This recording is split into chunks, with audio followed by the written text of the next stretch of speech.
Thought I'd dig the old Trangia out today. Hasn't been out for a while.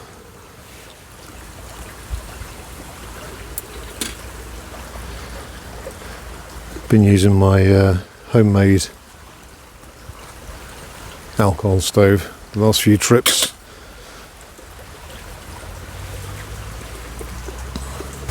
So this is the Wakako pour over coffee filter.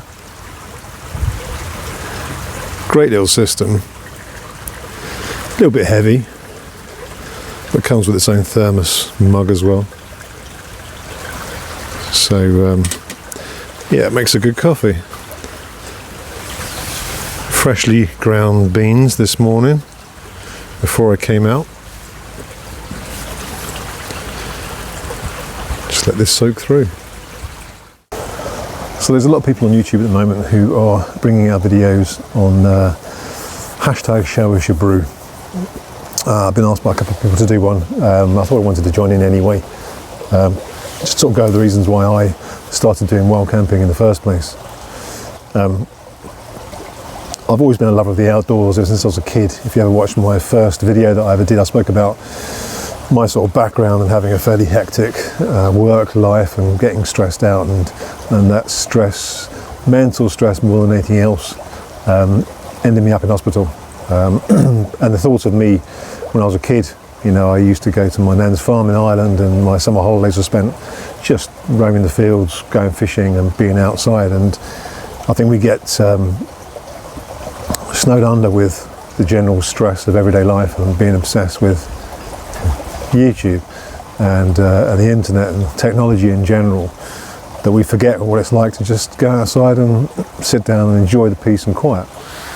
I'm fairly lucky. I live in Somerset and I'm sort of fairly rural, so I've got places on my doorstep. I'm just next to this lovely little stream here at the moment where I can just go and chill out and have a coffee and just relax and reset my brain. So I think some of the issues at the moment, particularly over the last year with lockdown and what everyone's been going through, you know, it's causing a huge amount of stress, and the fact that we're not allowed to get out, we're not allowed to wild camp, and a lot of people aren't allowed to do other things that they would normally do to give themselves a good work-life balance, and it's difficult. So this is just about getting out, making a cup of coffee, cup of tea, hot chocolate, whatever you want to do, and just taking time to reflect and, you know, reset your mind. Just chill out, take some time to yourself and re-energize.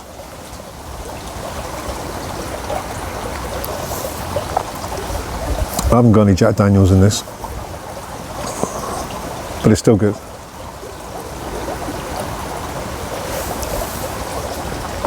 Looking at mental health and stress, I think one of the most difficult things is, I think men find it hard to discuss these issues. You know, they feel weak and not manly enough to be able to talk about their feelings or their stress levels, and I suffered from that. I did the same thing. Anyone who knows my wife will tell you that I bottled it up. I bottle things up and don't really take much notice of them, then suddenly it hits you one day, and that's how I ended up in hospital, covered in wires and having a pretty horrific experience for both me and my family. So I changed my job. I was working 18 hours a day and getting very stressed out, and it's just not worth it. I think I don't want to go on about male mental health. It's the same, you know, for all sexes and all people. I worked in the mental health industry for some time, and it was a massive eye-opener. I came from the care industry, dealing with old people. And yeah, there's millions of old people in this country. We expect it. We all want to get old. We all get old.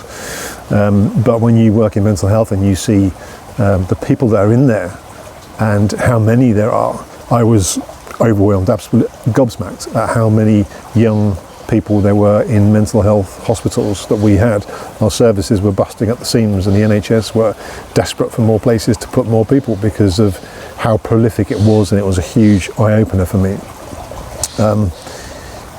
Men in particular, I think a statistic that not a lot of people know is that suicide is the most prolific killer of men under the age of 45.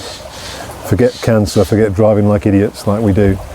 and killing ourselves in car crashes. It's suicide that causes the majority of deaths. It's the biggest killer for people under the age of 45. So I think it's a statistic that we have to think about and consider. And you know, guys, we're not Thor. We're not all superheroes. We do need to take that time and chill out, and relax and reset your mind and your brain, and get that calm, peace and quiet time to survive and to keep going. And this is what it's all about. So everyone who's sort of, you know, said to me about doing it, and everyone else who's done it, I think it's a fantastic push that everyone is doing with this Show Us Your Brew, where it's just time to get out, make a cup of coffee, and just chill out and relax and enjoy the surroundings.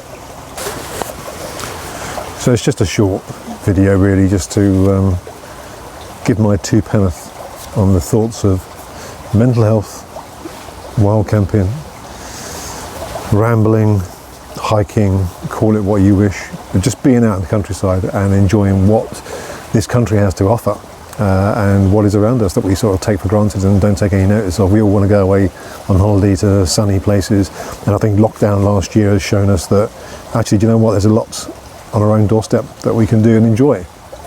Frustratingly, some people have abused that and ruined it for others, but that is life. There will always be that bad apple that spoils the barrel and ruins things for other people, but that is life. But yeah, it's a stunning place. There's some stunning places out there, so get outside, get in the fresh air. The weather is never wrong, just remember that. We always complain that it's wet and rainy and too cold. It's not the wrong weather, it's the wrong clothing. Simple as that. We can go out in any weather we want, as long as we're dressed right. So get out, enjoy it, enjoy the countryside, enjoy the peace and calm and quiet, chill out before you go back to work again on Monday.